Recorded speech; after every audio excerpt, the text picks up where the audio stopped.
9 बजेर अहिले घडीमा ठ्याक्कै 10 मिनट भयो। यो यातायात कार्यालयको चाहिँ ढोका अहिलेसम्म खुलेको छैन। अनि सुशासन कसरी हुन्छ त नेपालमा?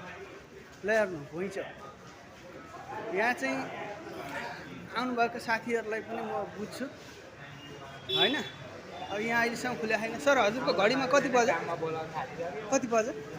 9:07 भयो। अहिलेसम्म यातायात कार्यालय खुले छैन होइन। 9 बजेदेखि चाहिँ नेपाल सरकारले चाहिँ खुलाउने भनेर चाहिँ यो नीति ल्याएको छ। तर चाहिँ यातायात कार्यालयको अवस्था यस्तो छ। सेवाग्राहीहरूको चाहिँ भिड छ। सेवाग्राहीहरू चाहिँ 9 बजे नै यातायात कार्यालय खुल्छ भनेर आउनुभएको छ। तर यातायात कार्यालय चाहिँ अहिलेसम्म खुल्ने अवस्था छैन। ल हेर्नुहोस् कुनै पनि ढोका अहिलेसम्म खुले छैन। 9 बजेर 10 मिनट गइसक्यो होइन होइन हो कि नि सर? 9 बजेर 10 मिनट गइसक्यो। यातायात कार्यालयको ढोका अहिलेसम्म खुले छैन। हेर्नु होला सेवाग्राहीको घुइँचो यति छ होइन। तर यातायात कार्यालयको चाहिँ गेटमा 9 बजेर 10 मिनट जाँदा पनि यातायात कार्यालयको यहाँ गेटमा ताला लागिरहेछ होइन।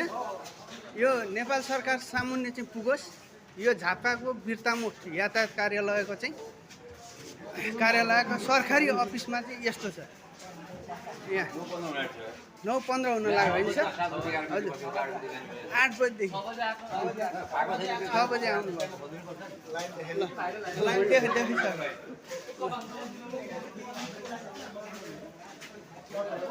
अब अफिस उता खुले छैन। छाप लाउने ठाउँमा चाहिँ म्याडम आइसक्नु भएको रहेछ एकजना होइन। हजुरहरूको अफिस टाइम कति बजी आउनु म्याडम? कति बजीदेखि हो यहाँ खुल्ने? 9 बजे होइन। अहिले 9 बजेर कति मिनट गयो? कति बज्यो? 9:05 होइन। नराँटी भन्नु न। मेरो घडीमा पनि बजिरहेछ। 9 बजेर 11 मिनट गएको छ होइन होइन। हजुरको घडी अलिक ढिलै बनाउनु भएको रहेछ। 9 बजेर 11 मिनट गएको छ। अब यहाँ छाप लगाउने ठाउँको म्याडम एकजना आउनु भएको छ होइन। अरू कुनै पनि कोठा अहिलेसम्म खुलेको छैन। यातायात कार्यालयको अवस्था यस्तो छ सरकारी कार्यालयको। भनेपछि देशमा सुशासन कसरी आउँछ त?